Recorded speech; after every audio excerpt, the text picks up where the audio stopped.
Today we're going to be talking a little bit about challenging behaviors, which is a term that I continue to be uncomfortable with.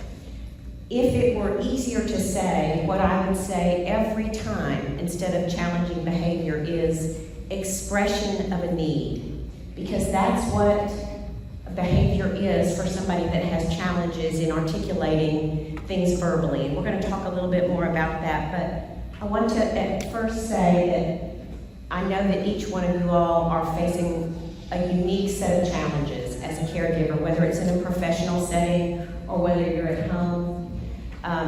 It's not easy to live with a person whose brain is changing, and it's not easy to take care of people whose brains are changing 24 hours a day or on your shift every time, because it just requires us to be bigger than who we are. It requires us to grow out of what we thought we could do. But it's amazing what we are able to do when we have to. We go through the process of grieving who this person once was. We're occasionally angry, frustrated. Sometimes we're absolutely thrilled too. And the whole purpose of understanding what the behavior is telling us or what somebody is trying to express to us is so that we can find joy in the caregiving process, so that we can find satisfaction. We can do that if we feel like we're not operating blindly, if we feel like we understand what's happening, why we're doing what we're doing, and how we can really make a difference. It's really important that all of us understand that people who are living with brain changes are not going to be responsive to behavior modification. We cannot train someone to do something different when they have dementia. We cannot give them a negative result over and over and expect that they're going to learn not to do something. We can't let them burn themselves to learn not to reach for the stove. They are not going to evolve and learn new things, and us providing some sort of punishment or negative consequence is not going to change how they behave. So we need to understand that and integrate that. We are not going to change their behavior. It is really important that we accept where they are today. Now, they may not be here tomorrow. They may not be in the same place. Tomorrow may be different. But today, we have to accept where they are today. We are not going to change that. And if we are going to understand why they may be behaving the way that they are, we are going to have to play the role of detective. It is not easy. I'm not going to pretend to you all that it's easy. But with a little bit of practice, you really can learn how to pick up the clues that they're going to be giving you. So our goals today are primarily to learn how you can approach the whole caregiving process a little bit differently.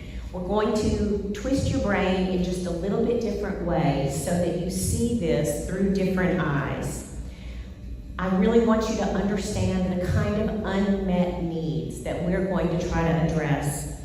And we're going to explore a little bit how their behavior is telling us what they need, even when they don't know themselves. We are not going to try to learn a lot of tools. You all have learned some tools this morning, which has been amazing. But we're going to get underneath it and understand where it comes from. The most important thing that we want to do is to learn how understanding where they're coming from will help us stay in communication with them.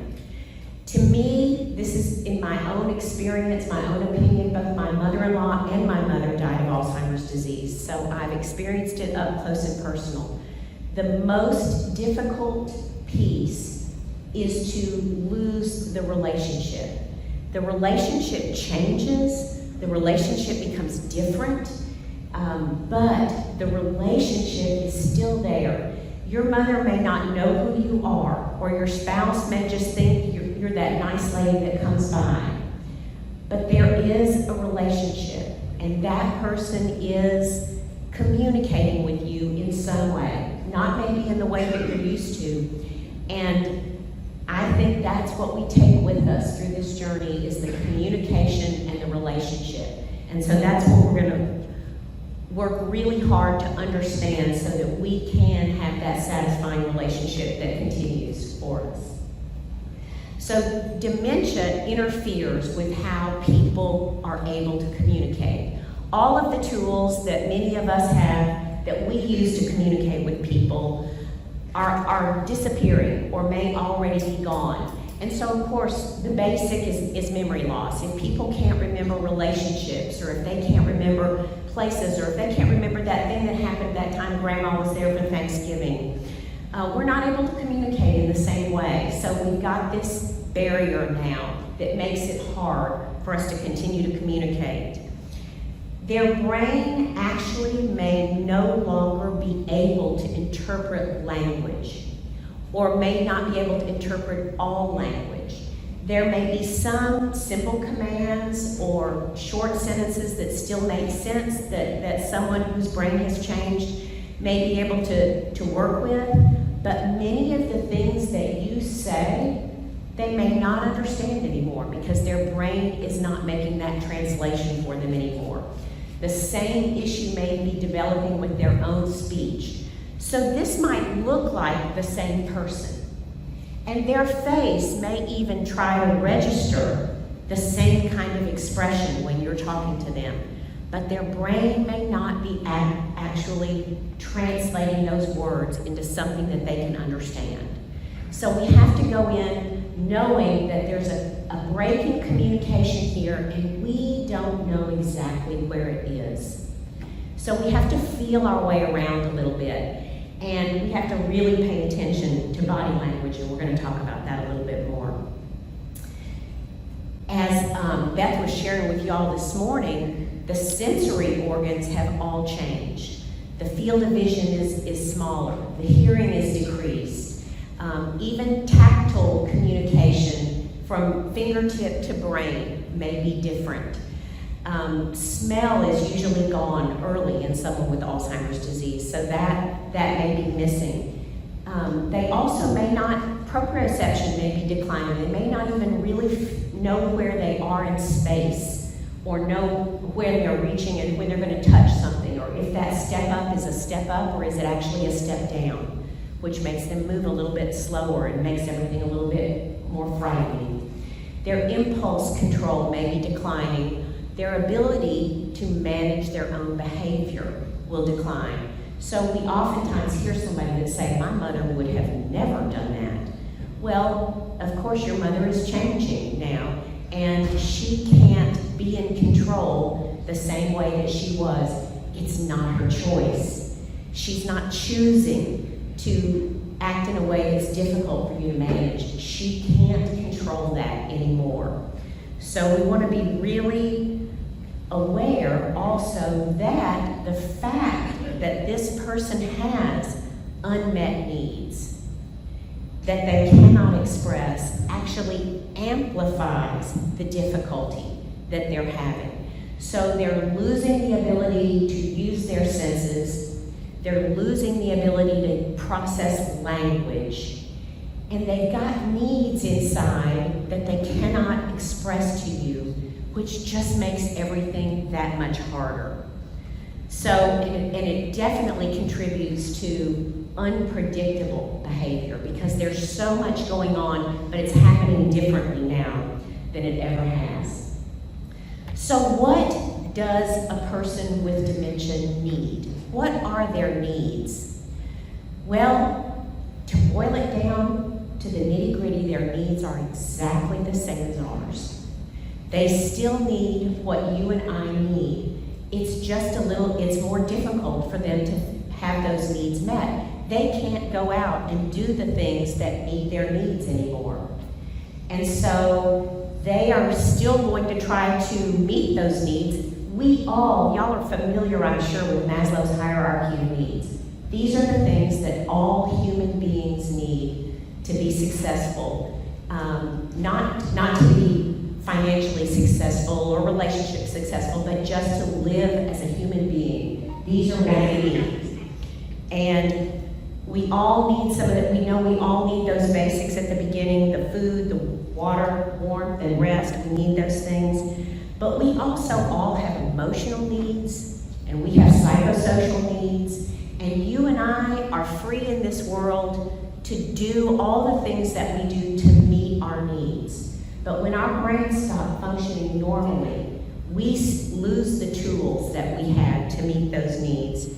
And we are going to depend on others to meet those needs for us or to help us meet those needs ourselves.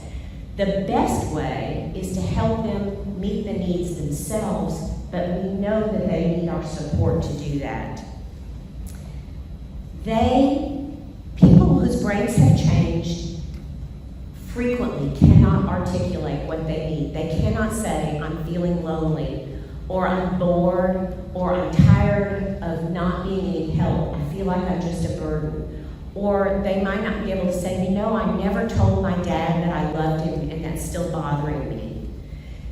They can't articulate those things, and so when those kinds of anxieties and frustrations and regrets and hopes and dreams that they still have inside of them but can no longer articulate, when those bubble out, behavior can become unpredictable because they're trying so hard to communicate with diminished tools what they really need.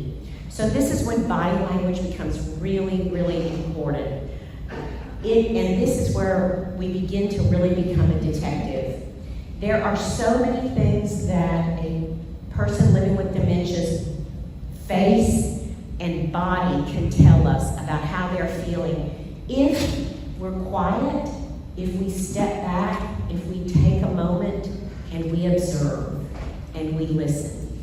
It's so typical for us to jump in and start trying to fix. I'm a fixer.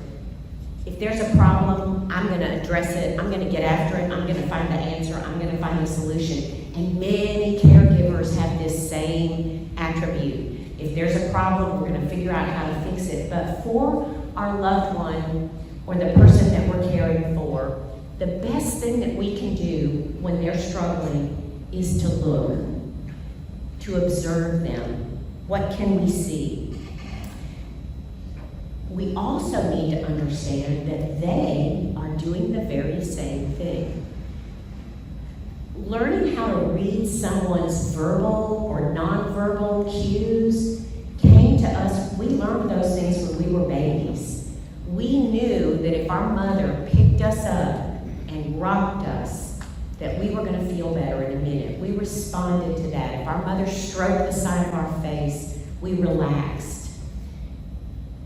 People still remember those kinds of feelings deep inside. And if they are feeling anxious or lonely, they are looking to have that need met, and we can do that if we're watching to see what need that they're expressing for us.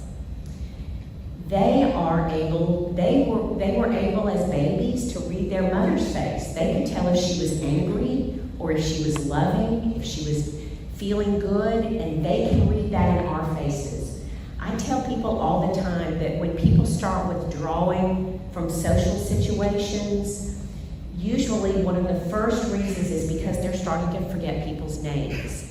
And when they have said the wrong name or they've done the wrong thing, they see it on your face immediately. You might have said, oh, well, that's okay, we're just gonna move right along here. But they saw, they knew, they read your body language, they read your facial expression, and they knew that they said the wrong thing. And they're very sensitive to making a mistake or saying or doing the wrong thing. So we need to realize that they are reading us. And if we say something we don't mean, chances are they know. And if we're tired or frustrated, they can read it in our bodies and they can hear it in our voices, which makes it okay for us to talk about how we feel. Now, they may not understand that, but if we're being honest with them, if we say, I'm so sorry that I'm short-tempered today, I'm just out of patience, I just am so tired, They may not understand all those words, but they understand authenticity. They know they're being honest, and that helps create trust. So we're in a two-way relationship here on body language. We're reading their faces. We're going to talk just a little bit more about that in a minute. They're also reading ours, and we cannot forget that. So what are the needs? Let's talk about needs. The physical needs are the easiest ones for us to understand. But pain is very underdiagnosed in people with dementia. People with dementia frequently are not able to identify or communicate about pain that they're feeling. So we need to be aware that people who have a change in their brain may be feeling pain and may not be able to tell us that they're having pain or where that pain is. They get tired and they are easily fatigued, more easily than we are. We have to remember that something that's been a busy day for us is an overwhelming day for somebody for whom every thought process is harder, takes longer, takes more energy. So if we're tired at the end of an activity, we've pushed them too far. It's really, sometimes people will say to me, well, he sleeps a lot more than he used to. He always wants to take a nap in the afternoon. And I remind people that the things that you did this morning may have taken so much energy. They may not have seemed all that energetic to you, but they may have taken a lot of energy because every thought process, every activity makes their brain work harder than yours or mine has to do the very same thing. So something that seemed like a minor, small activity to us may have been very taxing for them. Also, their sleep may be interrupted, so we have to keep in mind, and sometimes if their sleep is interrupted, yours is too, and so you both may be tired, but frequently people with dementia may not sleep soundly through the night, and so they may just be extra tired. Continence issues can cause various kinds of behaviors. We're going to talk a little bit more about that. Hunger and thirst. When people are hungry or thirsty, they may not be able to say or know to say, I'm feeling thirsty. I think that those chips I had earlier made me feel dehydrated, or that lunch meat that I had, I'm suddenly really thirsty. But they may exhibit a behavior. And then it's always important to realize, and many of you all who are professional caregivers know this well, but if you're just embarking on this as a family caregiver or a friend, infection can really cause some changes in behavior. So if somebody has any sort of a low-grade infection, inflammation, it can cause behavior change, and usually the key to that is it's a sudden behavior change. You see something that happens is completely different from one day to the next, or from morning to evening, and sometimes that's a sign. Or always be aware if you're dealing with some difficult kind of behaviors and you've recently had a medication change, that can very easily be a factor, and to consider that as something that you need to address. So what are some ways that people who have a physical need might show you? One of the things we see a lot are people that are confined to a wheelchair, or they're in the same chair all day, and this isn't going to work. When I see somebody that's constantly lifting a hip, adjusting their arms, when I see somebody that's shifting in their chair like that, lifting a hip, adjusting their shoulders, adjusting their arms, the voice in my head says something hurts. They may not be able to tell me that something hurts, but something is uncomfortable.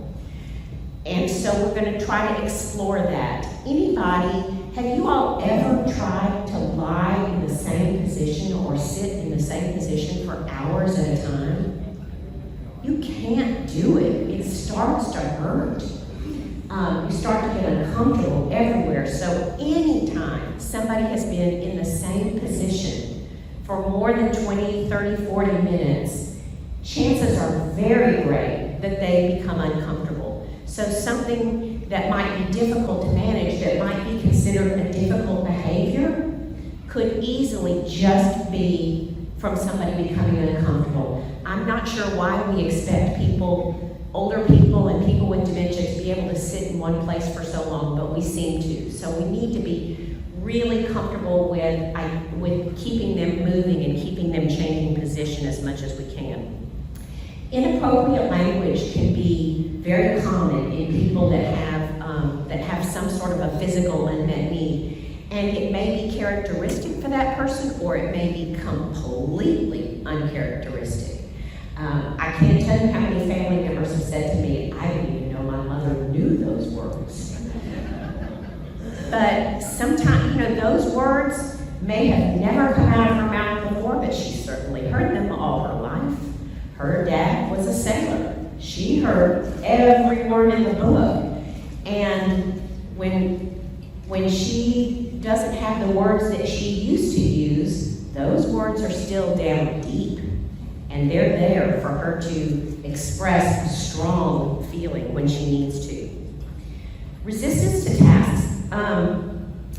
Refusal to do things or fighting back when you want to try to get somebody to do things, these can sometimes be an indication that somebody is in pain or is in struggling. Sometimes if we're trying to dress somebody and they're hitting us away, it may be because something hurts. And they can't tell us that. So whenever somebody is striking out or clutching and trying to hold me still and keep me from moving them anymore or stop me from continuing to do what I'm doing, I always have to think, what if there's pain? What if what I'm doing is causing them physical pain? I don't know, and they can't tell me. So I'm going to change my approach completely. I'm going to go softer. I'm going to move in a different way. I'm going to be more gentle. Maybe I'm even going to step back. Maybe if they are resisting putting their arm in a sleeve, I'm going to stop and massage the shoulder a little bit and watch their face. If I massage someone's shoulder and I see their brow furrow, what just happened there? They felt some pain. Something was uncomfortable there. If I started to massage their shoulder and their face relaxed and maybe their eyes closed, what if they just told me? Feels good, that feels better. So I'm going to go slowly. I'm going to take step by step and let their face or their body communicate for them. Whenever somebody fights or resists, we always have to think that it could be pain. Frequently people show anxiety or agitation when they're in pain. I worked with a lady one time that walked constantly when her head ached. Anytime her head started hurting, it took us a long time to figure it out. But the immediate response of her body was to try to walk away from the pain. She was trying to outwalk that pain and get away from it. For her, it was a physical presence that she needed to remove herself from. So any activity that we see that's consistent, that where somebody is wandering away or where somebody gets really is getting up and down, changes where they're sitting, changes rooms, walks from room to room, we can explore the possibility that there might be a physical symptom that's causing that. We cannot rule it out, and so, again, this is when we put on our Sherlock Holmes hat. Withdrawal is common for people with dementia who are hurting or who no longer feel connected to what's happening. If they feel that you are not responding to them, for instance, people with dementia frequently lose dictionary words. And they might use words to tell you that they're hungry that don't sound like words that you know. And after they've tried that 2 or 3 times and you didn't understand what they said, they give up. And then they begin to withdraw. The more that their words are not understood, the less they try to use those words, and the more they withdraw. And so, using their words sometimes can be a powerful tool. We always have to remember that those words, even though they don't understand them, that those words are very real and expressive for them. So, I was in a facility a couple of years ago, and one of the caregivers said to me, "Don't listen to him, he doesn't make any sense." And I sat down to listen to him, and sure enough, I couldn't understand his words, but I absolutely could understand his inflection. And I knew exactly when to say, "Really?" or "Why?" You could tell if it was a question, or you could tell if it was a frustration. If you listened to the tone of his voice and the way it moved, you knew that he was communicating something with you and that it was very real for him. So it's really important that we accept their language, their attempt to communicate as something that is very useful for us, something that we can use to help stay with them and stay in dialogue with them. More difficult is sometimes recognizing unmet emotional needs. But some of those can be simple. Sometimes an unmet emotional need is as simple as "I'm lonely" or "I'm bored." And that happens a lot. And I would never tell caregivers that it's their job to keep somebody stimulated and interested all day long. It's impossible. It's impossible. But if we can, I'm going to digress just a little bit here. This is where I often tell people to accept help or ask for help, because you can be your best self as a caregiver if you've had a little time to yourself, if you've had an opportunity for rest, or if you've had an opportunity to get things done. And Beth really emphasized that with y'all today, and I'm so glad, because you can't be the best caregiver that you can be if you try to do it 24 hours a day, 7 days a week. You cannot. But it is important to recognize that people do have a need to be stimulated, and sometimes that can be easy. And sometimes you can do things that are more complicated. Always look for easy things. There's lots of tools out there. If you come to the bridge, they will sit and help you come up with ideas if you're looking for specific ideas for your loved one. But seeing the same people over and over is lonely for people with dementia. However, they begin to get uncomfortable. That's why something like the first Saturday that the bridge offers is the second Saturday is so wonderful. How wonderful to hear the string quartet play. You and your loved one can be around other people, stimulated and engaged by other people in an environment where if your loved one wants to stand up and walk around and maybe go take a better look at the cello, no one minds. Everyone gets it. So take advantage of those wonderful opportunities to engage and to stimulate in settings that are safe and supportive. Many things that were very normal and commonplace for people with dementia have become scary for them. The things that they automatically did, the places that they went, the people that they knew, those aren't familiar to them anymore. And so fear is a big driver of behavior for people.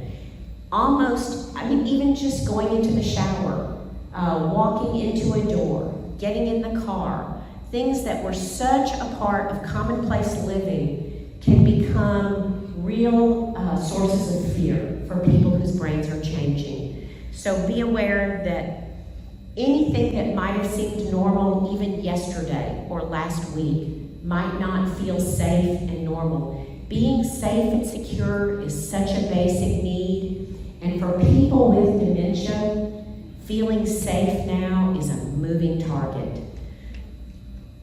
Everything feels different, everything feels more unsure, and that sense of safety is constantly at risk with them.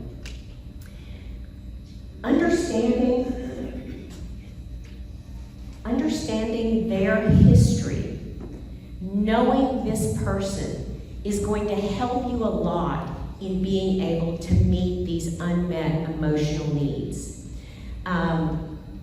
If someone had a lifetime of wonderful relationships in their family, then you know that they are a person accustomed to having relationships and being around people.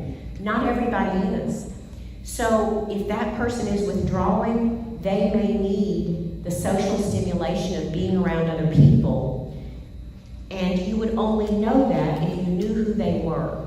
So if you're a professional caregiver, I know you all know this, we talk about this all the time in various facilities, but knowing who someone was before they came there, knowing their life story.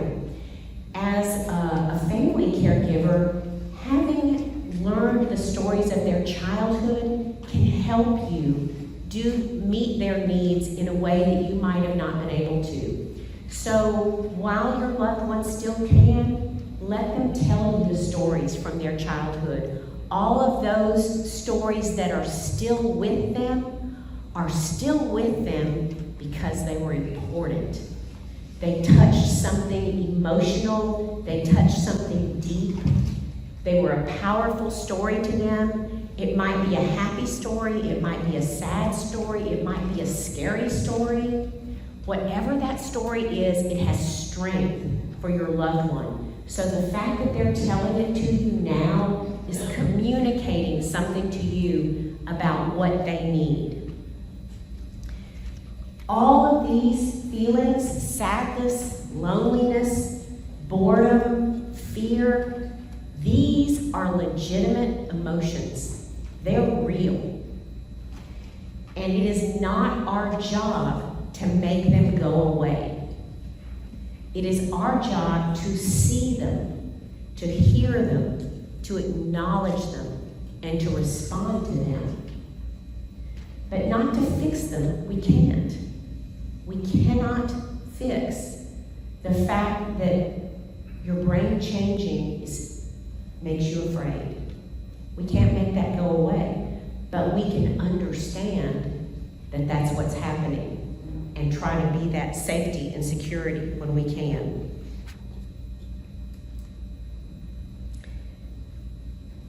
Some of the things that they may do that tell us that they have these deep emotional needs that are not being met are all of these things. A lot of these things are the things that you all find challenging as caregivers, right? They're constantly on the move. Now, wandering, remember we said just a minute ago that wandering could be the expression of a physical need. Wandering can also be the expression of an emotional need. Wandering can really be the expression of almost every kind of need, and it's one of the reasons why I don't like the word wandering. I use it because we all identify with it. We all know what that means.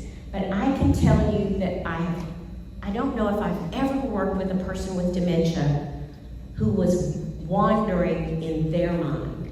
In their mind, they're on a mission. They are doing something. They've got something they're trying to accomplish. They're looking for something. They're going somewhere. They're getting something done. They are not wandering. They have a purpose. And in my mind, by calling it wandering, we diminish it. We remove the dignity that they have in their endeavor, what they're trying to do here. But people walk. People go places. They walk halls. They move from room to room. They may go outside. They may go down the street. and everyone will say they're wandering. They're not wandering. They've got something they need to do. And part of our detective role is figuring it out. And we can do that. I loved in the video that Beth showed of the young man who came and sat next to Tifa. We can find out where somebody's going by walking with them, shoulder to shoulder, step to step, and talk about where we're going. Not approaching and stopping, not head to head, not face to face, but shoulder to shoulder. We're sharing the mission. And we can figure out in our conversation, maybe not in the very first time, but by the second or third time as we get to explore what the mission is, we can begin to maybe determine what the need is. Repetitive speech. This may be one of the things that I hear from caregivers that's the hardest, are their loved ones that ask them the same questions over and over again, over and over again. Remind yourself that when somebody is repeating something, when the same theme comes up over and over and over again, there's something important in there. There's something they're trying to let us know is important, a need that needs to be met. So, in other words, if someone is saying, aren't we going to the doctor today? I thought you said we had a doctor's appointment today. Is it time? I'm already dressed. I thought we were going to the doctor's today. And how many times you said, Mom, we're going, but we're going after lunch. We're going to go to the doctor after lunch. But I thought we needed to go. I'm already dressed. Isn't it time to go? I thought we were going to the doctor today. Going to the doctor is, like we all do nowadays, is a relatively new phenomenon. For many of our parents, my dad, who's 92, didn't see a doctor until he was 12 or 13 years old. Whatever happened out on the farm, they fixed it. His mom sewed it up. His dad set his leg. Going to the doctor was scary for him the first time he went. He remembers it clearly. Going to the doctor may mean something very different to your mom than it's meaning to you right now. Again, it's an opportunity to say, Mom, what do you think will happen at the doctor? What are you hoping he'll say? What do we want to find out today?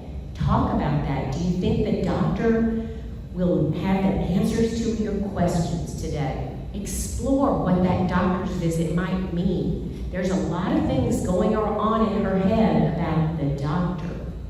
What are those things? She doesn't look at it the same way you do. See if you can explore what are the questions that are coming up, or what is the emotion that's coming up.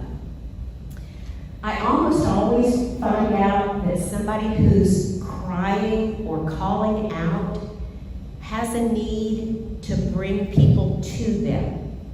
If someone is calling out, and you hear this in almost any facility that you go into, skilled nursing or long-term care, there's somebody on a hall somewhere saying, help, help. Somewhere, somebody's calling for help. And the staff has been, and they've checked them, and they're clean, and they're dry, and they just ate. So they really have got to go on about their business. Usually somebody that's calling for help is lonely, is afraid. They need the closeness, they need the security of someone with them, someone holding their hand, somebody being next to them. If somebody's striking, it's usually either pain or the fact that they don't like being bossed around. Somebody's trying to make them do something they don't want.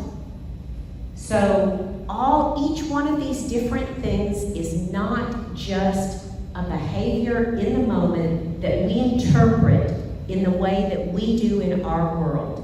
Each one of them has a deeper message for us, and there's way more to it in their brain than what we are understanding. Now I want to take just a minute to talk about eidetic image, because I frequently hear people say, well, she's hallucinating. She saw her mother in the bathroom every time she went in there yesterday. And so what we understand the difference between an eidetic image and a hallucination. A hallucination is something that you might see usually caused by medication, a drug, or perhaps sometimes a dementia with Lewy bodies or a dementia with Parkinson's might cause somebody to see a hallucination, which would be something that is not real, something that never happened. For instance, they might wake up and see their whole ceiling covered with spiders. Well, in most people's lives, that was not something that really happened. This is a hallucination. But if she's seeing her mother in the bathroom, this is not a hallucination. This is her seeing what she needs with her mind's eye. She is seeing real people who were once a part of her life. She's talking to them. She's engaging with them because the people that they still understand her. And the other people around her don't understand her anymore. Or she may be feeling really afraid, and if mother is there, she feels safe. So on the days that she's feeling really afraid, mom shows up, and mom makes her feel better. So people will see, or they will recreate, maybe because her world now has become unbearable. The way things are now, people talk to her like she's a child. No one needs her. They won't let her cook. They unplug the stove. Everybody tells her she can't drive. This world is unbearable. I'm checking out of it for a while. This is not a world I want to live in. I'm going back to a time when I was valuable, when I was in charge, when I told people what to do. Everybody didn't tell me what to do. That's where I am today, because I feel better in that world. And that's okay. And that's why, for me, eidetic image is powerful, and it should be given the utmost dignity, because that is a deep wisdom in someone, inside someone, that is protecting them from the emotional pain around them. It's taking them to some place where they feel better. And that's an amazingly wise, miraculous thing that our brain is able to do for us, if we're lucky enough to still have those eidetic images that can be a part of our lives. So the eidetic image is powerful. I tell you to use it, but you use it carefully. We use it without lying. We use it by exploring. We explore the feeling, we explore the emotion, we don't confirm. In other words, if we have a resident on our hall and she's rushing down the hall because her mother is trying to get in the door and no one will let her mother in and she's got to get there, we would not say, oh, your mother came in earlier, I already let her in. Don't worry about it. Because this lady knows her mother is dead. On some level, she was there when she died.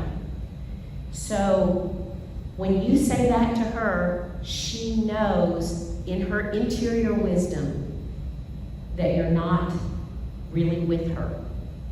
But if you say, is your mother going to be there all day? Should we let her in right now? Did you see her before? What do you think she's coming for? If we ask some questions and let this person explore her reality and tell us about it, then we learn some things and we help her meet the need that she has for her mother. It's a very powerful tool and something I'd be more than happy to come help y'all work with if you're interested in learning more about it. So we have psychosocial needs too that have to be met. We all need to belong. We all need to feel like we're important, that we matter, that we belong in this world, that we're a part of the world. And even if we're fortunate, not everybody does, but you know the very tip top of Maslow's hierarchy of needs is a self-fulfillment, self-actualization. For us, that might be that we are able to do something creative, productive, that really makes us feel good about ourselves. We contribute to this world in a way that's unique to us. Maybe we are creative in an artistic way. Maybe we paint or write or play music. Maybe we are a wonderful teacher and we teach people and we connect with people in that way, or a counselor. Maybe you are a wonderful neighbor and you make everyone on your block feel that they are truly a part of a community. People have so many gifts. Being able to use our gifts are what takes us to the top of that pyramid. It's very difficult to do that when your brain has changed. So there's two things that we can look at here. One is that there are ways that people with dementia can continue to be creative. Clay, dough, paints, watercolor, ways to express themselves artistically are very, very important. Everybody has some artistic impulses. We may not all have artistic talent, but we all have artistic impulses, and the opportunity the Bridge has got this amazing set of drums. The opportunity to drum in the drum circle. Oh my goodness, what a sense of community and connection people have when they do that together. We all need to do that. Now sometimes when people have dementia, part of that self-fulfillment or that self-actualization is for them coming to terms with their life, developing an acceptance, an understanding, a deep sense of resolution about the life that they lived.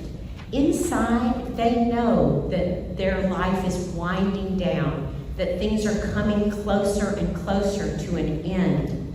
What's important for their self-actualization now is to find peace with that. And they can do that if they have somebody who can help them explore, who, when they have words that don't have meaning, are willing to listen, who, when they need to walk, are willing to walk alongside them, who, when they forgot the words, sing and sway and dance with them anyway. We, in a trusted relationship, can help someone through that self-actualization process.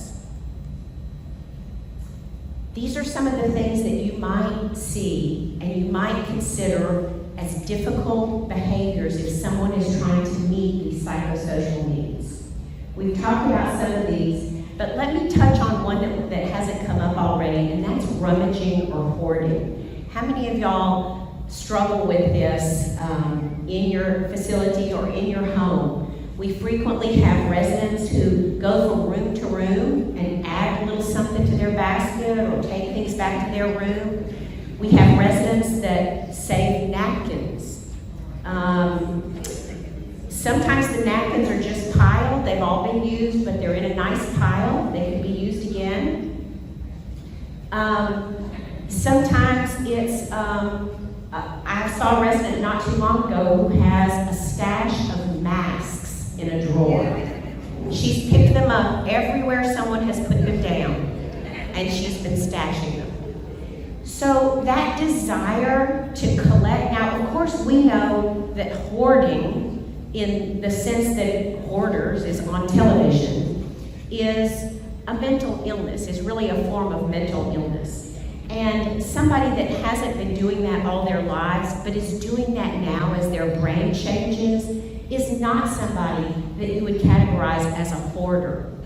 They are a person whose brain has changed and they are trying to meet an unmet need.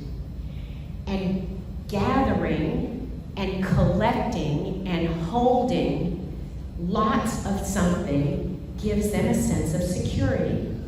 Now, we talked about one of those basic needs being safety and security. But if they're in a situation that looks different to them every day, and things are changing, and it makes them afraid, and it makes them feel like the ground is shifting under their feet, if they can collect enough, it helps them feel better. And so the worst thing we can do is to say, Look at all these napkins. We can't use these. These have been used before, and throw them away. And they freak out. Why are you upset? It's just old napkins. They're dirty. They're germy. You can't use those anymore. That was the security, the safety net that they had built, and you threw it out. And you didn't even recognize the level of anxiety. And now there's a new need that needs to be met. So it's important that we look at any one of these things. And sexual behavior, let's talk about that just for a minute, just because it's hard and because people get uncomfortable when they talk about it. People don't stop being sexual beings because they're old or because they have dementia. And frequently, sexual needs that were unmet throughout their life, or sexual trauma that they experienced at some point in their life, or something that even maybe they perceived as sexual trauma that was traumatic for them, maybe a really terrible childbirth. Any one of these things can trigger sexual behaviors. And sexual behaviors are not a person being bad, not being inappropriate. Again, they are trying to communicate an unmet need. Now, you might need help figuring out how to manage that, and we can help, but we never want to shame someone with dementia or make them feel bad. And sometimes it's in situations that make it especially difficult, but they're not doing it on purpose. We have to keep reminding ourselves they're not being inappropriate. They're trying in whatever way they have to deal with a need that's very deep for them. And so again, it's something that we need to give it the dignity that it deserves and see if we can help uncover how to meet the need that they're expressing to us. So the tools that you need, these are just some of the tools that we need to remind ourselves that we can use as we go through this journey. The very first and most important one is empathy. And I've alluded to it several times during the presentation, but I haven't addressed it specifically. Empathy is hard. Empathy takes energy. And we cannot be empathetic all day long, every day. But we can try to have moments of true empathy during the day. Empathy means really feeling what someone feels, not feeling sorry for them, not pitying them, but feeling what they feel. And if you really want to practice empathy, it's hard. And it takes a lot of emotional energy on your part. If your loved one cries a lot, or if they get angry a lot, or if they get frustrated and mutter, or if you see these emotions being expressed, the only way that you can have true empathy for them is to take yourself in your mind to a time and a place when you felt that emotion very strongly. And that's hard.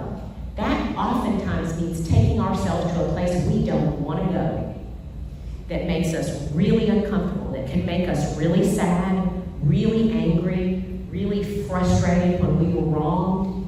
But the only way we can have true empathy and not just pity is if we can see that emotion on their face and body and take ourselves to that place and feel it too.